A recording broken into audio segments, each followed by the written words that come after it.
Yeah, I would say like where menopause is natural and mandatory, suffering is optional. And no more would we want to suppress this major transformation in our lives, this major period of refinement in our lives, than we would want to suppress puberty, right? And so it's really important, especially as we come in with hormone management, and many times people are struggling and they're put on birth control pills in menopause and perimenopause. We just like, okay, let me suppress you with something we think is better than what your body can produce versus let's improve your body's own natural processes because this is a natural transition. So in this menopause transition, when we're our reproductive, one of our main reproductive hormones, but also neuroendocrine hormones, progesterone plummets. I mean, from age 35 to age 55, we have a 75% decrease in progesterone levels, whereas we have a 35% decrease in estrogen levels.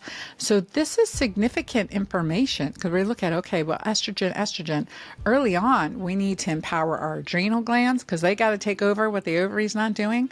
We have to keep our adrenal glands functioning well, and we have to optimize our body's own natural production of progesterone and DHEA as much as possible, and then support our body's production as well as supplement. I always supplement first with progesterone and DHEA before I go to. I always ask, how many of you are doing keto? Like for example, at a KetoCon conference, and the entire room will raise their hand, and I say, how many of you have measured ketones in your urine, breath, or blood? And less than 2% would raise their hand. I'm like, well, you're not doing keto if you're not getting into ketosis. And the important piece for women is you want to get into that fat burning energy state periodically because ketones work on the brain like, so much better than glucose, especially in perimenopause when our body's more inefficient at using glucose in the brain.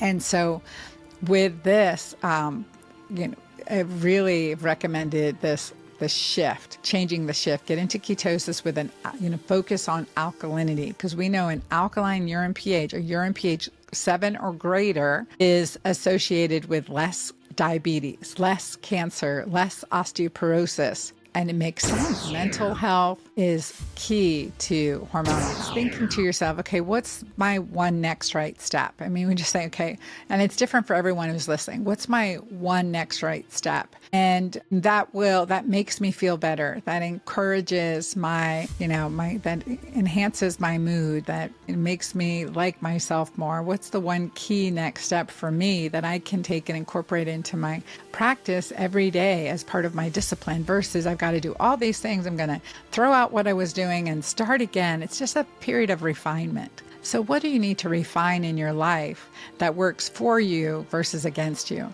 Is it you need to take that daily walk? Is it that you need to intermittent fast? Is it that you need to check your urine pH? And that's a big one. Check your urine pH and really focus on getting that alkaline. Is it that you need to start appreciating yourself more? Is it that, you just have to think, what is it for you right now? Is it that you have to address your sleep issue because addressing sleep will help your hormones? What do I need to do, like in my own mindset, to take that just one next right step to incorporate into my life that serves me and that will serve me in the long run, that I'll be doing when I'm 100, that is just part of a healthy lifestyle to live and have a high quality life, however many number of years we have. So that's when our reproductive hormones, and we are losing progesterone. What happens is like we don't recognize how important it is in the entire hormonal cycle. Like patients will come in with symptoms of anxiety, difficulty sleeping, mood swings, irritability, and that's kind of like we say PMS. Really, that's a progesterone insufficiency time period because progesterone works not just again on the endometrium, but it works to support tryptophan production and availability in our body, which is necessary for serotonin production. So from tryptophan, we make 5-hydroxytryptophan, which if you've ever supplemented with 5-HTP, if you're having anxiety, that's perfect. That's why.